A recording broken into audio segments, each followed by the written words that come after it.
guys, Kaushik back. I think so. I did a lot of guitar videos just for a week, huh? So I'm switching over to my next reading hobby, reading. I made a little spoiler on that. So as you all know, you have of course have to be some point in time you have to have a passion of reading a book. For me, my favorite authors are J.K. Rowling, Jeff Kinney, mostly all of the famous ones. But this is one story very unique. This one, when I was small, my mother and me loved it. Its name is called A Silly Story of Bondapalli. Mostly like Bonda. You understand? You can get a clue out of that. This often resembled me, and I do not like food. So, okay, I'm turned to a spoiler alert. Let's read this. A Silly Story of Bondapalli. James Bonda. A silly story of Bondapalli. Okay, I told it multiple times. In a tiny kingdom, long, long ago, there lived a king, a queen, and a prince. The king and queen loved to eat, but not the prince. Every day first. Awful, don't want it, take it away. This is the me I talked about.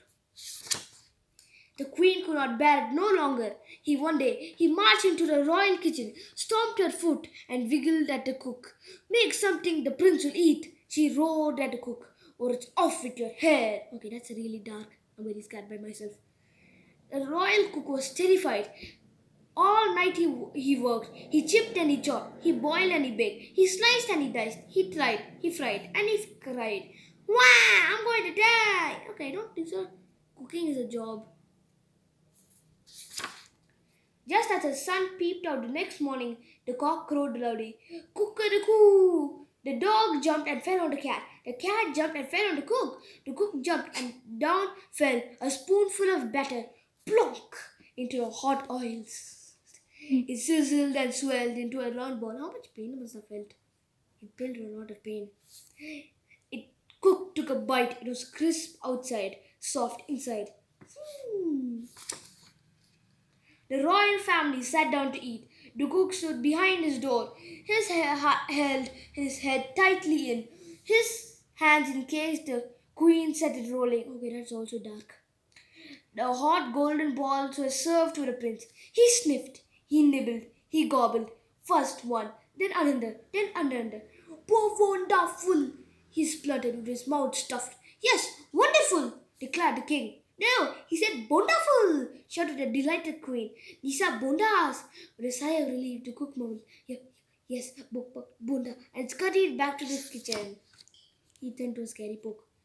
From that day on, the prince ate bondas morning, noon, and night. Everyone in the kingdom ate bondas morning, noon, and night. And people grew rounder and rounder, just like, you know.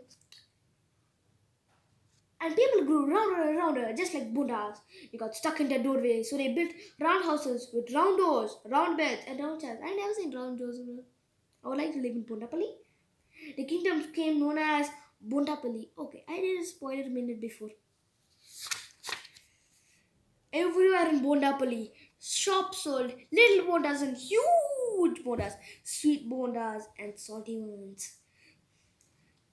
All sorts of bonda for all sorts of people. Everyone was happy. They ate bondas, they danced and slept, they ate some more. Life in Bondapalli was bondaful. Okay, why does the sun look like a bonda now? Where? When the news reached the neighboring king, he was very upset. Mispronunciation. Upset. In his kingdom, people were lean and skinny with long, sad faces. He wanted them to be round and happy and bondaful too. Okay, that's not a word, bondaful. Kind of funny. I'll capture Bondapalli. Why did he do that? He could just be like, I need your bondas. Please give me the recipe. And he could have done that. Why needs to capture? I'll capture Bondapalli, he decided with a very bad mind. And he sent out his soldiers with lean, mean fighting machines. Okay, that is a really kiddish book. Everything rhymes. Call my army! The prince of Bondapalli ordered his ministers. The soldiers huffed and puffed off to the palace. The prince looked at them. They were round like bondas. How could he fight a lean, mean army? Follow my orders, he said to his minister, and climbed to the top of the palace to see the enemy. But at the moment, the cook came out with a pile of hot bondas. prince turned to look down and down and down. It means that he just fell down. And he was going down. And then he fell to the steps, bouncing like a ball. Oh, that's the command, the minister thought. On your marks, get set. Actually, oh yeah, I have to know. On your mark, get set, bounce. Now this is where I should have told that sentence. Usually it would be like, on your marks, get set, run. But now it's like bounce. He ordered his soldiers. The soldiers curled themselves and began to bounce.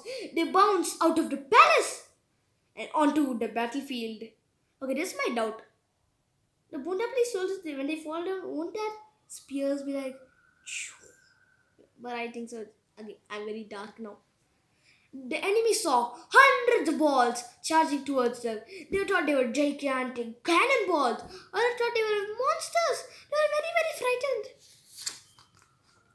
The Bondapalli soldiers bounced off into the enemy. Boing! The lean, sad soldiers stumbled and fell. Oof! The Bondapalli soldiers bounced between the horses. Boing, boing! The lean, skinny horses tumbled and fell. Poof! The Bondapalli soldiers bounced all over the enemy machines. Boing, boing, boing! The lean, mean machines crumbled. Crunch! Crash! The prince stopped bouncing, stood up and straightened his crown. I'm hungry, he declared. He looked at everyone and smiled. Everyone join in! It's Bonda time!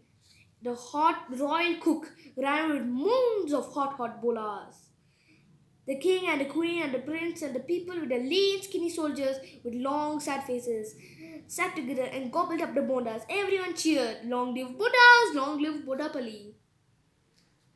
Okay, this is really funny. Super Bonda. Okay, this is the story that I love so much in small time. Thanks for watching.